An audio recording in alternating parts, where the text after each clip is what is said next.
Hello student, welcome to my classroom. দেখো, আজকে আমরা দুটো কমন যৌগ নিয়ে জানবো। একটা হচ্ছে ইথানল আর একটা হচ্ছে অ্যাসিটিক অ্যাসিড। তো এই দুটোই কিন্তু আমরা বাড়ির বিভিন্ন কাজে কিন্তু এই দুটো যৌগকে আমরা ব্যবহার করে থাকি। তো আমরা প্রথমে চলে আসছি ইথানল নিয়ে, ঠিক আছে। দেখো, আমরা এখানে কি জানবো বলো তো? আমরা এখানে মেনলি জানবো এদের ইথানল আর অ্যাসিটিক অ্যাসিডের কয়েকটা করে ভৌত ধর্ম, ঠিক আছে, আর দুটো কি তিনটে করে বিভিন্ন রিয়াকশান, ঠিক আছে, বিভিন্ন রিয়াকশান বা বিক্রিয়া। তো আমি প্রথমে এখন পড়ছি ইথানল নিয়ে। দেখো, তো আমি ইথানল লিখেছি। দেখো, ইথানলের সংকেত কী বলো তো? ইথানলের সংকেত হচ্ছে যে C2H5OH, C2H5OH, ওকে। বা এটাকে আমি যদি ভেঙে লিখি তাহলে কেমন হবে বলো তো? ভেঙে লিখলে এইভাবে হবে CH3CH2OH, ওকে। এটা ভেঙে লিখলে এরকম হবে। এই স্ট্রাকচারটা কেমন? স্ট্রাকচার হচ্ছে এরকম। তোমরা স্ট্রাকচার অনেকবার পড়েছো, এটা নিয়ে নতুন করে কিছু বলার নেই। এই কার্বনে 3টে হাইড্রোজেন আছে, এই কার্বনে আছে 2টো হাইড্রোজেন, ওকে। তো এইটা হচ্ছে ইথানলের স্ট্রাকচার। এবারে দেখো, ইথানলের কিছু ভৌত ধর্ম আমরা পড়বো। আর একটা কথা বলে রাখি যে ইথানল কিন্তু আমরা বাড়িতে কিন্তু প্রায় ব্যবহার করে থাকি। বিশেষ করে দেখবে মেয়েদের ক্ষেত্রে, মেয়েরা দেখবে যখন দেখবে নেল পলিশ তোলার ক্ষেত্রে একটা লিকুইড ব্যবহার করে, সেটা বলে স্পিরিট, ওকে। স্পিরিট কিন্তু আর কিছুই নয়, সেটা হচ্ছে ইথানল। তাছাড়া দেখবে ইঞ্জেকশন দেওয়ার সময় দেখবে ওই যে জায়গাটা ইঞ্জেকশন দেওয়া হয় তার সারফেসটা দেখবে তুলো দিয়ে স্পিরিট দিয়ে পরিষ্কার করে দেওয়া হয়, ওকে। তো সেই স্পিরিটটা হচ্ছে কি? স্পিরিট হচ্ছে ইথানল। বেশ, তো দেখো ইথানলে কিন্তু আমি যদি বলি ইথানল, তোমার যদি বলি ইথানল একটা ভৌত ধর্ম বলো, তাহলে তুমি কিন্তু সহজেই বলতে পারবে। দেখো, ইথানলের কালারটা কেমন বলো তো? ইথানলের কালারটা হচ্ছে ওয়াটার কালার বা বর্ণহীন।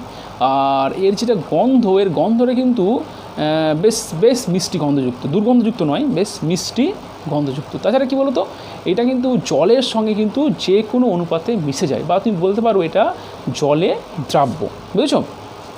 বেশ, তাহলে আমি এখানে লিখে ফেলেছি। তো ইথানলটা হচ্ছে কি? ইথানলটা হচ্ছে বর্ণহীন, হচ্ছে বর্ণহীন মানে ওয়াটার কালার।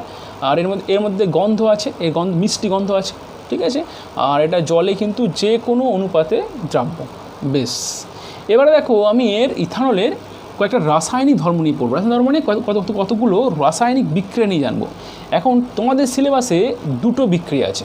একটা হচ্ছে ইথানলের সঙ্গে সোডিয়ামের বিক্রিয়া, আর একটা হচ্ছে ইথানলের সঙ্গে গাঢ় সালফিউরিক অ্যাসিডের বিক্রিয়া। তাহলে আমরা এখন প্রথমটাই চলে আসি, যে ইথানলের সঙ্গে সোডিয়ামের বিক্রিয়া।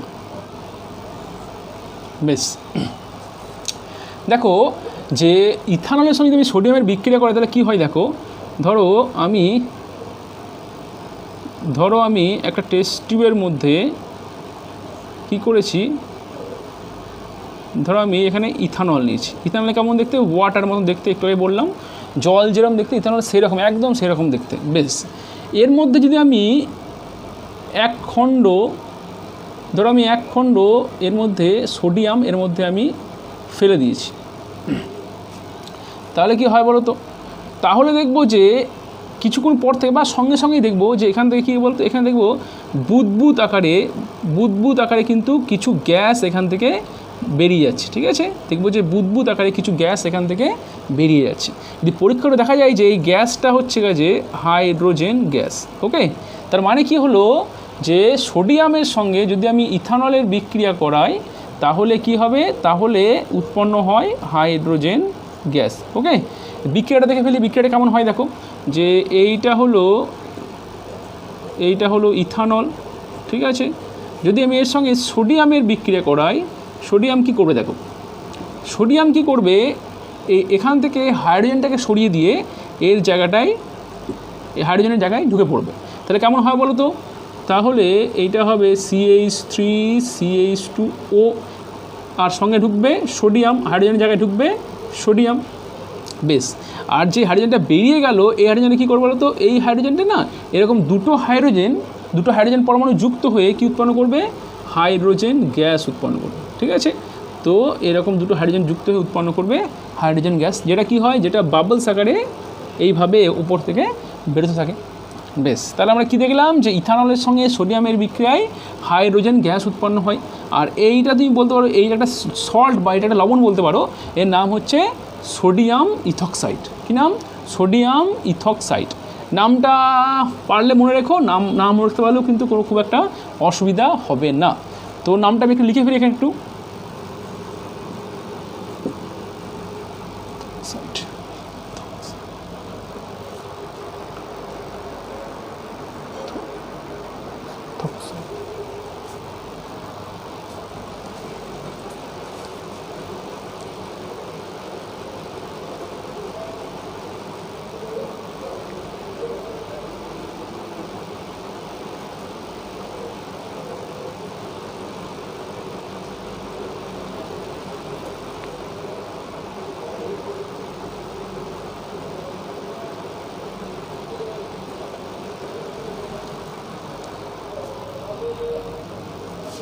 বেশ, এবার আমি চলে আসছি দ্বিতীয় বিক্রিয়ায় চলে আসছি, সেটা হচ্ছে গাঢ় সালফিউরিক অ্যাসিডের সঙ্গে ইথানলের বিক্রিয়া।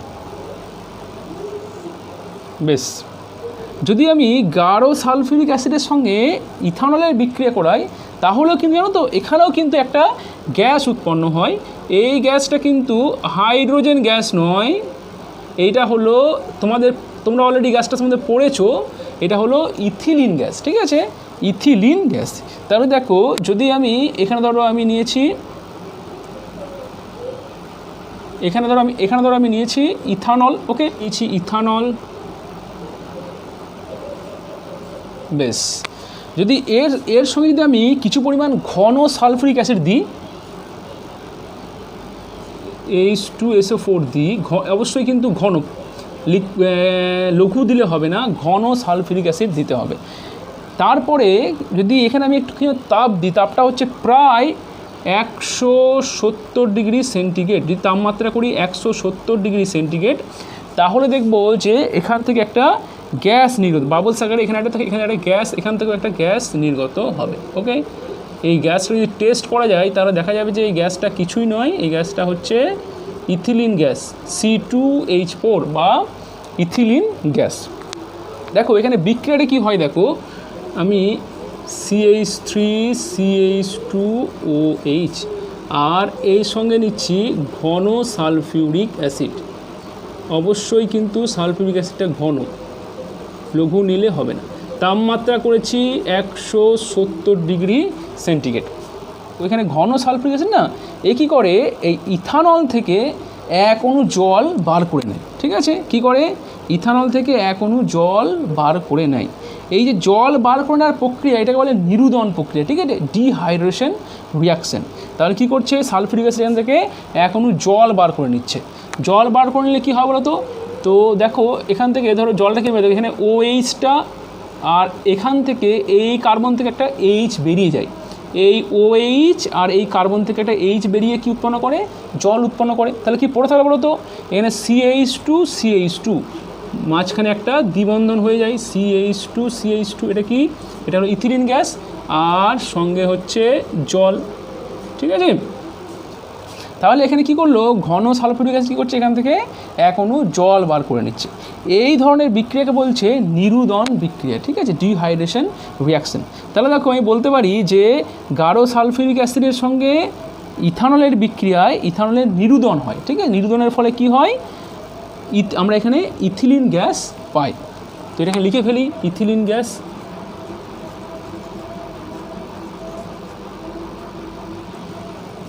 ভালো করে মনে রাখবে যে সোডিয়ামের সঙ্গে ইথানলের বিক্রিয়া উৎপন্ন হাইড্রোজেন গ্যাস, আর ইথানলের সঙ্গে গাঢ় সালফিউরিক অ্যাসিডের বিক্রিয়া উৎপন্ন হয় ইথিলিন গ্যাস।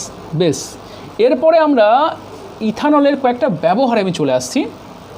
তো আমি ব্যবহারটা এখানে লিখে ফেলি। ওকে, তো ইথানলের অনেক ব্যবহার আছে, তার মধ্যে আমি 2 কি 3টে ব্যবহার এখানে আমি লিখে ফেলছি।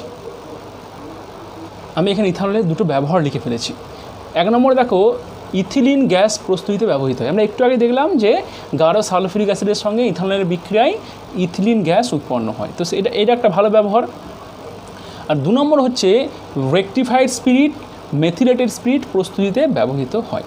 দেখো এই রেকটিফাইড স্পিরিট আর মেথিলেটেড স্পিরিট এইগুলো কি, এগুলো মেনলি হচ্ছে ইথানল, এর সঙ্গে আরও কিছু যোগ করা থাকে। তো এইটা আমি একটু পরেই পড়বো। তো তোমরা জাস্ট এখন একটু মনে রাখবে যে রেকটিফাইড স্পিরিট ও মেথিলেটেড স্পিরিট প্রস্তুতিতে ইথানল ব্যবহৃত হয়। দেখো ইথানলের আরও ব্যবহার আছে, তোমরা পারলে বই থেকে সংগ্রহ করে আরও কয়েকটা ব্যবহার তোমরা মনে রাখতে পারো। তো পরীক্ষায় মেনলি একটা কি দুটো ব্যবহারই আসে। বেশ, এবারে দেখো যে ইথানল থেকেই বানানো হয় বা ইথানল থেকে প্রস্তুত করা যায় এরকম তিনটে মিশ্রণ নিয়ে আমরা জানবো। সেগুলো কি দেখো এখানে আমি লিখে ফেলছি। বেশ, আমি দেখো এখানে তিনটে মিশ্রণ লিখে ফেলেছি যেগুলো ইথানল থেকে প্রস্তুত করা যায়। 1 নম্বর কি হচ্ছে রেকটিফাইড স্পিরিট, 2 নম্বর হচ্ছে নির্জল ইথানল, আর 3 নম্বর হচ্ছে মেথিলেটেড স্পিরিট বা এটা অনেক সময় ডিনেচার্ড স্পিরিটও বলা হয়। এবার আমি প্রথমটাই চলে আসি, রেকটিফাইড স্পিরিট। দেখো এইটা কি, দেখো এইটা হচ্ছে 96% ইথানল। কি 96% ইথানল।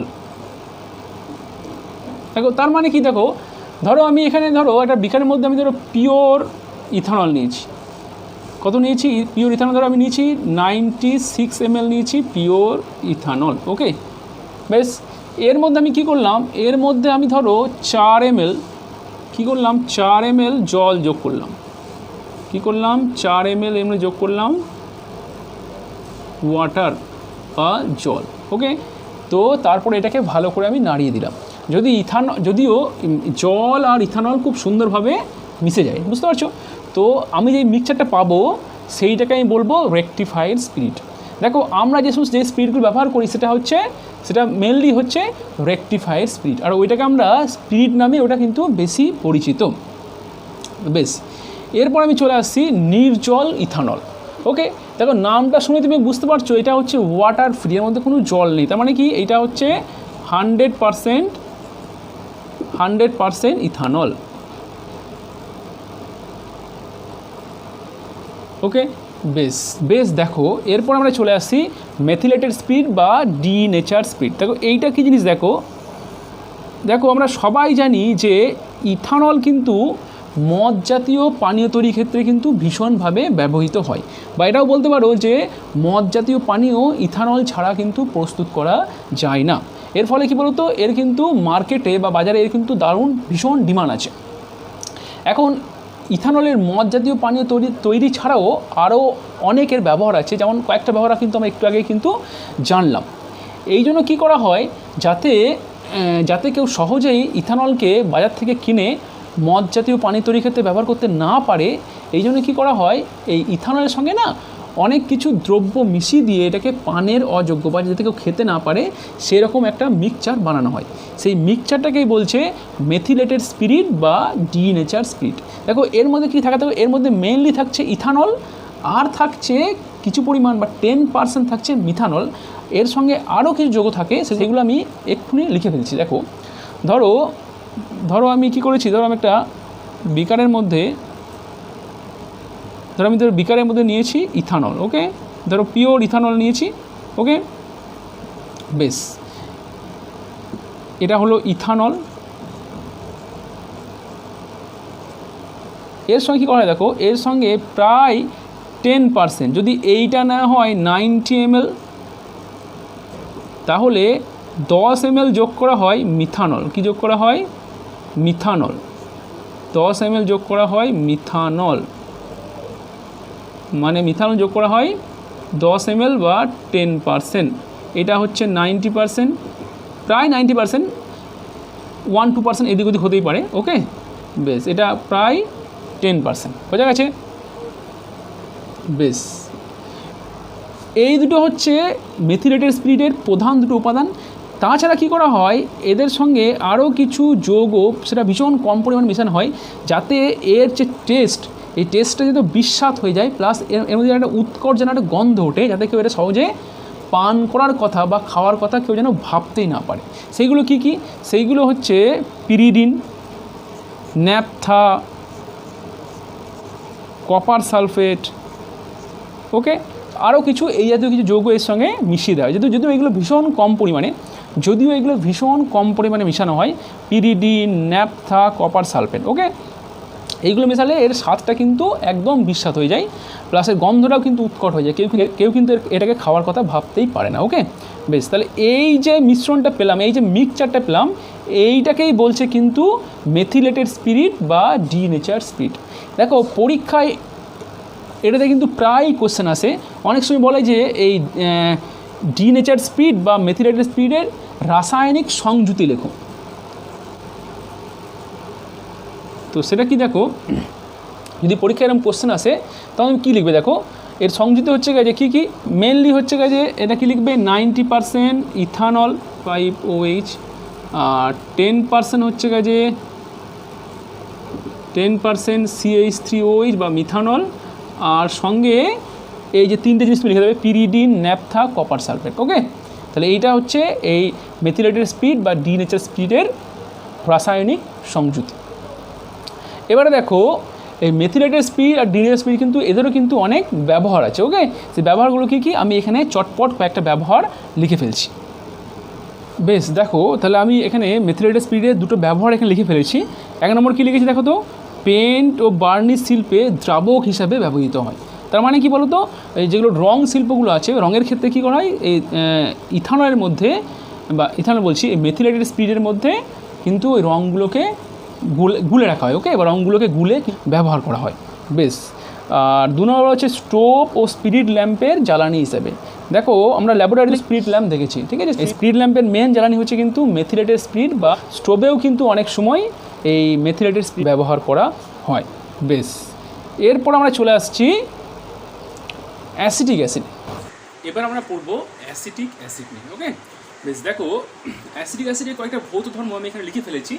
তো দেখো কী লিখেছি দেখো তো, প্রথমে হচ্ছে বর্ণহীন। ওকে, এটা হচ্ছে ওয়াটার কালার। আমরা যখন আমরা ইথানল পড়েছিলাম তখন দেখছিলাম যে এটা হচ্ছে ওয়াটার কালার, তো এটা হচ্ছে বর্ণহীন। ওকে, কিন্তু ইথানলের গন্ধ ছিল সুমিষ্ট, কিন্তু এটার গন্ধ হচ্ছে ঝাঁঝালো গন্ধযুক্ত, ঠিক আছে, তীব্র গন্ধযুক্ত। এটা কিন্তু এই গন্ধটা কিন্তু তুমি বেশিক্ষণ নিতে পারবে না। ওকে, বেশ, আর এটাও কিন্তু জলে দ্রাব্য, জলে যে কোনো অনুপাতে তুমি জলের সঙ্গে মেশাও, এটা কিন্তু সুন্দরভাবে জলের সঙ্গে মিশে যাবে। বেশ, এবারে দেখো অ্যাসিডিক অ্যাসিডের দুটো ব্যবহার আমি এখানে লিখে ফেলেছি। 1 নম্বর হচ্ছে অ্যাসিডিক অ্যাসিডের জলীয় দ্রবণ মাছ মাংস সংরক্ষণে এবং আচার চাটনি প্রস্তুতিতে ব্যবহৃত হয়। দেখো আমরা সবাই কিন্তু ভিনিগারের সঙ্গে সবাই কিন্তু পরিচিত। ভিনিগার কিছুই নয়, ভিনিগার হচ্ছে অ্যাসিডিক অ্যাসিডের 5 to 8% অ্যাসিডিক অ্যাসিডের দ্রবণ, মানে খুব সামান্য পরিমাণ অ্যাসিডিক অ্যাসিড আর বেশিরভাগটাই হচ্ছে জল। সেই ভিনিগার কিন্তু কী করে, এই মাছ মাংস সংরক্ষণে ব্যবহৃত হয়। আর আমরা কি দেখেছি যে আচার চাটনি বানাতে গেলেও কিন্তু ওই ভিনিগারের প্রয়োজন হয়। ওকে, বেশ, আর 2 নম্বর হচ্ছে দ্রাবক রূপে ব্যবহৃত হয়। দেখো অনেক অনেক রিয়াকশান আছে, অনেক কেমিক্যাল রিয়াকশান আছে যেগুলো কিন্তু অ্যাসিডিক অ্যাসিড মাধ্যমে ঘটানো হয়। ওকে, তার মানে কি অ্যাসিডিক অ্যাসিড ওই সমস্ত বিক্রিয়ায় দ্রাবক রূপে কাজ করে। জল পেট্রোল যেমন দ্রাবক রূপে কাজ করে, সেরকম অ্যাসিডিক অ্যাসিডও অনেক রাসায়নিক বিক্রিয়ায় দ্রাবক রূপে কাজ করে। এবার আমরা অ্যাসিডিক অ্যাসিডের রাসায়নিক বিক্রিয়ায় চলে আসি। দেখো আমাদের সিলেবাসে অ্যাসিডিক অ্যাসিডের 3টে বিক্রিয়া আছে। ওকে, 1 নম্বর হচ্ছে অ্যাসিডিক অ্যাসিডের সঙ্গে ক্ষারের বিক্রিয়া, 2 নম্বর হচ্ছে অ্যাসিডিক অ্যাসিডের সঙ্গে সোডিয়াম বাইকার্বনেট বা খাবার সোডার বিক্রিয়া, আর 3 নম্বর হচ্ছে অ্যাসিডিক অ্যাসিডের সঙ্গে ইথানলের বিক্রিয়া। ওকে, বেশ, তাহলে আমি এখন প্রথমটা শুরু করছি, অ্যাসিডিক অ্যাসিডের সঙ্গে ক্ষারের বিক্রিয়া। ওকে,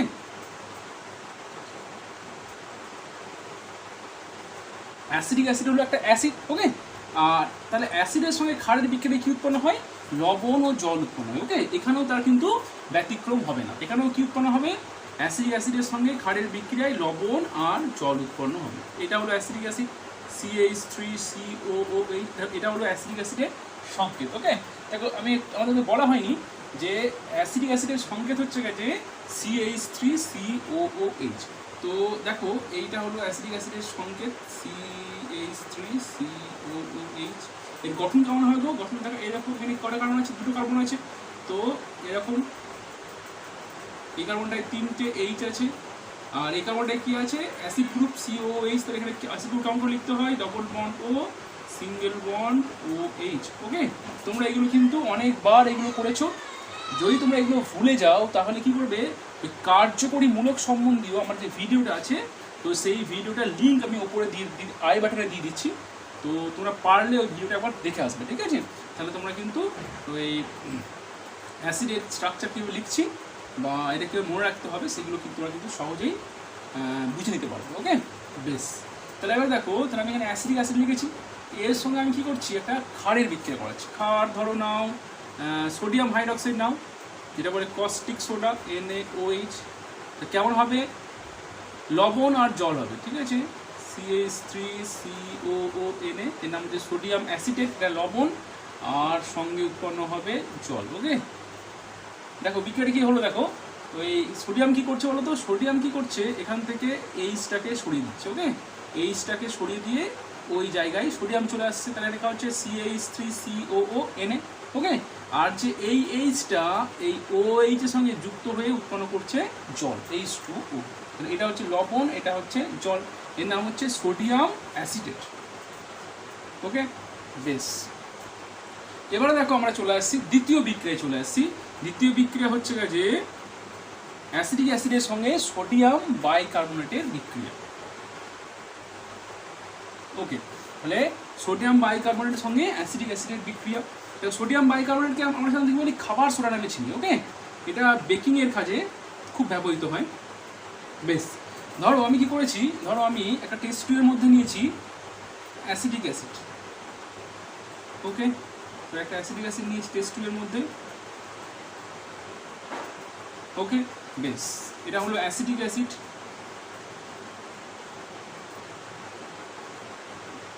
এখন কি হলো, হ্যাঁ, এটা কিন্তু পিওর অ্যাসিটিক অ্যাসিড নয়, এটা হচ্ছে অ্যাসিটিক অ্যাসিডের জলীয় দ্রবণ, ঠিক আছে। মানে পিওর, এর মধ্যে জল এর মধ্যে কিন্তু মিক্সড অবস্থায় আছে। এখন যদি আমি এর মধ্যে কিছু পরিমাণে সোডিয়াম বাইকার্বনেট যোগ করি, যেটা হচ্ছে নুনের মতো দেখতে, নুন যেরকম দেখতে, এটাও কিন্তু সোডিয়াম বাইকার্বনেট অনেকটা সেই রকমই দেখতে। যদি আমি কিছু পরিমাণে গুঁড়ো যদি আমি এর মধ্যে যোগ করি, তাহলে দেখবো যে এখান থেকে দেখবো বাবলস আকারে কিছু গ্যাস বেরোচ্ছে। ওকে, বাবল আকারে, বুদবুদ আকারে কিছু কিন্তু গ্যাস এখান থেকে বেরোচ্ছে।